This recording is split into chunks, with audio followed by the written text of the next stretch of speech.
Hello everyone and welcome into Instant Match Reaction, where we give you our thoughts without thought after every game we watch. Today's one is Leeds United versus Crystal Palace. Leeds 4-1, marching on together. What a result. God, what can you say about that performance? It was Leeds' best, for me, Leeds United's best performance of the season.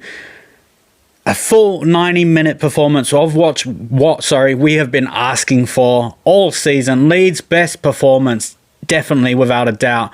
We looked like the team that played at the start of the season against Everton, Newcastle. They were strong. They were pressing. They were direct. It was amazing football at times, and we absolutely crushed Crystal Palace. Dominated them in every form of the game.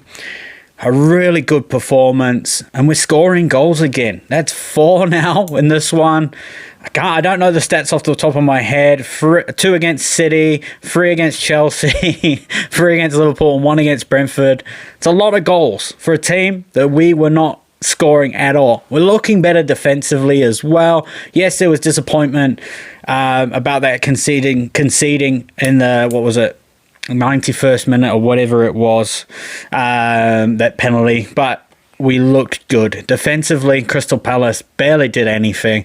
Few shots on target for them, but we looked good, and that's the main thing going forward. There's a lot of cohesion in the team. I love that we were basically shoulder barging, we were attacking.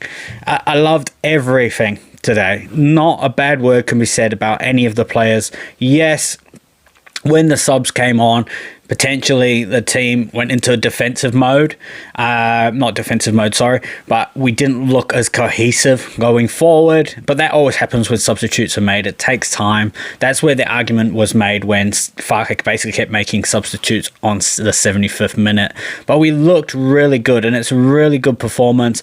Couldn't even pick a man of the match. I think Aronson had a great game, and at the start of the game, everybody was going, what the hell? What's going on there? Why is Aronson getting picked over someone like Tanaka? DCL, that's 6 and 6 for him, 7 goals on the season, one of the most informed strikers in Europe, and he's found those legs. So a great pickup there in free agency, didn't cost a penny. So amazing work there by the club. I thought Ampadu, a captain's knock, looked great all over the field. Biol looking great in the back three. They're looking like a world-class defender that we signed.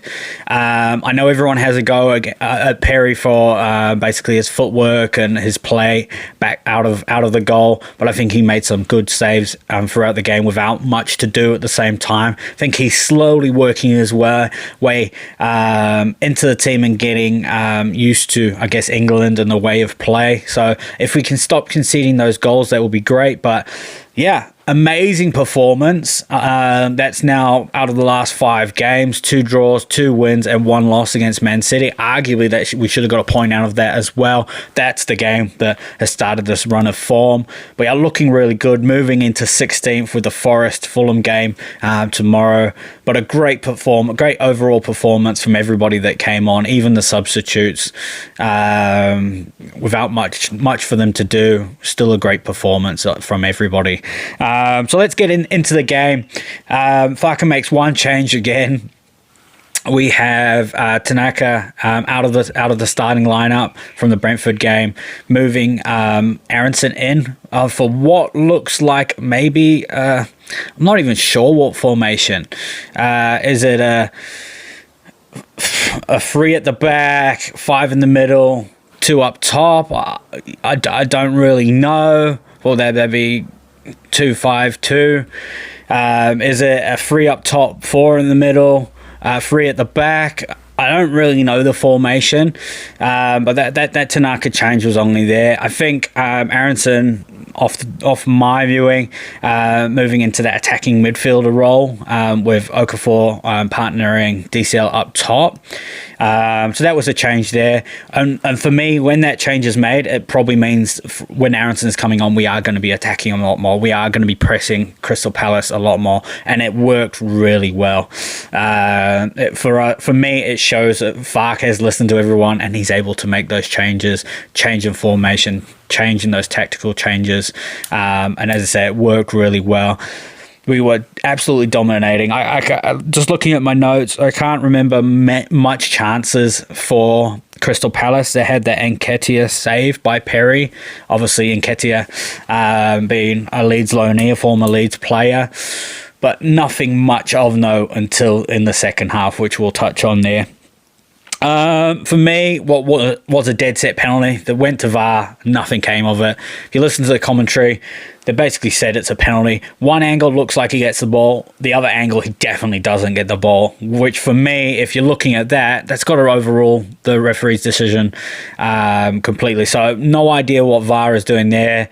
Fortunately, though, it didn't really cost us. I just want to touch on set pieces really quick. How good are we looking since we've made the change? We are playing to, excuse my language, big bastards FC, getting into the big man in the box, even with the long throws, which we'll touch on. How good are we looking from set pieces in this mid part of the season since we made the changes? I said in my live stream, I don't remember things like corners. We basically just went, give the ball back, because you knew nothing was going to come of it. Now, every time there's a corner or a set piece, you go, ooh, we could score here, or cause a bit of disruption, but on anybody's defence. So we had a few opportunities. There was a few opportunities in the first half to Struijk and Rodon. Unfortunately, not getting their head in the right place and the ball screwing off past the post. And we move on just before halftime. Let's touch on long throws. It seems to be a big part of the league at the moment, and we today scored twice off long throws, or indirectly off long throws. On the 37th minute, we get a goal. Ampadu, long throw, flicked on by Palace from my eyes, and basically DCL jogging on the spot, takes a shot. Henderson makes a good save, but unfortunately it's parried into DCL, who again was just waiting there, and it's in the back of the net. They were trying to yell for offside on it, and I think it went upstairs with VAR. It took a while to make the decision. For me, way too long to make the decision as well, but that's what we're seeing within the league when VAR comes about. But another great goal. DCL, 5-5 at that point, showing us that he's an old school 9. He's there waiting for goals, and when he's on form, he's unstoppable. And that's what he's showing at the moment, and you got to love it. We just got to keep him away from any kind of injuries, and he comes off later on in the game for Perot. But yeah, we'll move on to that anyway. Then we have a little bit later as well. There was another chance, I believe, and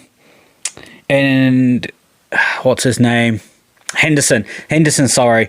We have good play for a nice little flick on from Aronson to Stack. Stack gets a cross in. It gets punched out by Henderson. And then Struijk takes a shot, which basically goes away. Now that's around the just before the half, about 43rd minute. From there, we get a corner kick, and this is where our goal comes from. So basically from there, we have in the 48th minute following on. Again, we're continuing the pressure before half time. 48th minute. I'm just looking at my notes. Ampadu again. Throw in, nice header from Biol, gets it onto DCL, and then DCL with the header, 2-0 just before halftime. Not something Palace would have wanted, especially after a first half where Leeds have absolutely dominated them in basically every stat. That's 2-0 before halftime, and as I said, what a goal from DCL.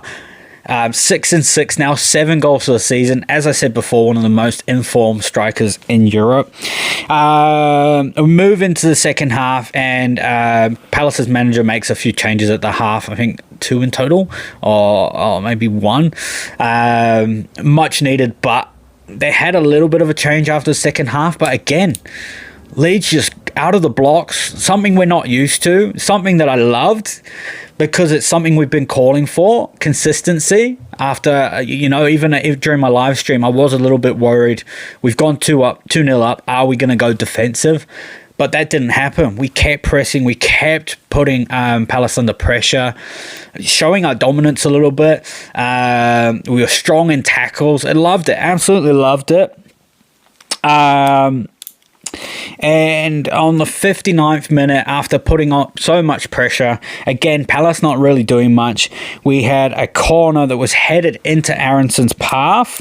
And then Aaronson basically, headed out by Palace, and Aaronson headed it back into trouble, and Biol flicks it on. Nice little assist, little flick. That's 2 assists for Biol.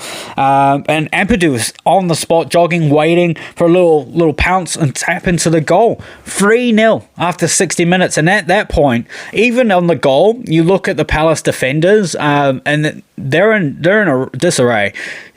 They look heads down after 2-0 anyway, but after 3-0, they're not there. They're not mentally there, and you can see it on the third goal. You can see that they're not there mentally. They kind of look ball watch a little bit, and Ampadu's not even near them. Gets the ball, and a little tap in for him, and that's 3-0. So they did look lost on that goal. Basically, after that, it's all Leeds. It's pretty much all Leeds. 89th minute, however, there is a few changes in between there. So you see the likes of who came off. Okafor came off, who had a decent game for Nonto, and you have Aaronson that comes on as well. Who did Aaronson come on for? Was it Ampadu? I feel like it might have been Ampadu at that point in time. Changing formation there as well. Sorry, not Aaronson that comes on. What am I talking about?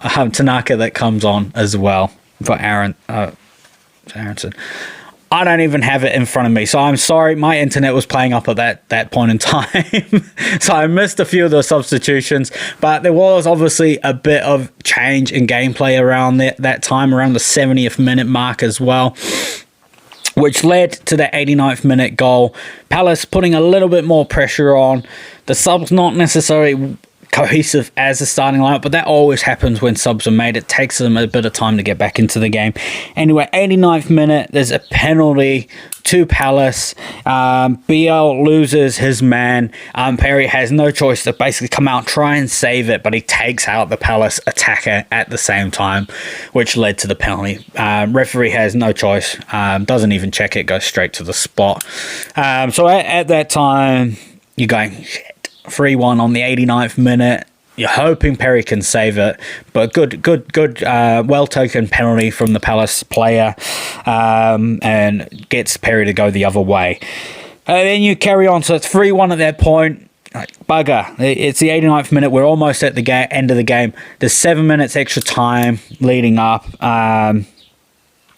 And you have another Palace chance. For me, Strauch and Stack, for some reason marking the same guy, almost get tangled into each other, leaving 2 Palace players open. And I think if he got a good header, it hits the post. If again, there's 2 Palace players waiting there, if he gets a good header on the ball, it goes in, and it's 3-2 with about 3 minutes left. Doesn't happen, however, no goal, and something we haven't seen at this point. You think, Leeds, shut up shop, it's 3-1. That's the way Fark plays, but that doesn't happen. Gruev gets a nice through ball, couldn't get there, and then the Palace defender absolutely takes out Gruev. And we're all screaming penalty because it looked like it was inside the box. Goes to VAR, wasn't inside, just outside the box there. Well played by Gruev to draw the penalty. The Palace defender nowhere near the ball. Now, Stack, I want to touch on how good of a free kick this was. For me, and even I was saying it in my live, the wall is to the left. You have Jordan Henderson directing traffic on the left-hand side. I'm thinking he's going for that top right-hand side, which we've seen before. Jordan Henderson looks like he is staying over the left as well. But on the free kick, over the wall, to the left-hand side, goal. Leeds 4-1 and close out the game. Henderson looked like he was cemented, rooted to the spot in the centre. He looked like he was thinking the same, that it was going to the right-hand side. Doesn't. Amazing goal there from Stack. 4-1 there on the 97th minute. And at that point, that's the end of extra time. There was a time for a kickoff, but that was game over. Leeds 4-1. Amazing performance overall. You can't say a bad word about any of the players that come on. Substitutes were the right substitutes at the right time from Fark. Decision making, I know everyone would have gone at the start of the game, Aronson, why is he on the field again? Again, I can't say what kind of formation it was. But a great performance leading into Sunderland and after the Christmas break. So you'd hope that the boys have a nice training.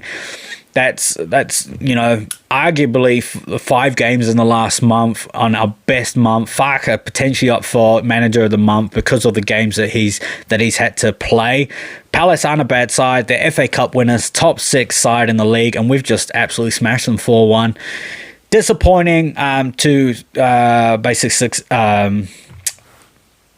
allow Palace to score. Sorry, I was looking for the word. Don't know the word, but it is what it is. We scored at the end there to make it 4-1 and improve that goal difference, keep the 3-goal gap there against Palace, moving us into 16. So I'm really happy with that performance. That's my instant match reaction, guys. What are your guys' thoughts on it? Let us know in the comments. Make sure you like the post. Give us a follow on our YouTube. We'll try and do a bigger breakdown later this week, so keep an eye out on that. But give us a follow on all platforms, guys. We're on YouTube, Instagram, TikTok. We're even got a a Twitch channel as well as Facebook, _Benchwarmers Pod or the Benchwarmers Podcast on Facebook. Give us a follow. Let me know in the comments, what do you think about that? Are you happy? But keep an eye out for later on in the week. We'll see ya.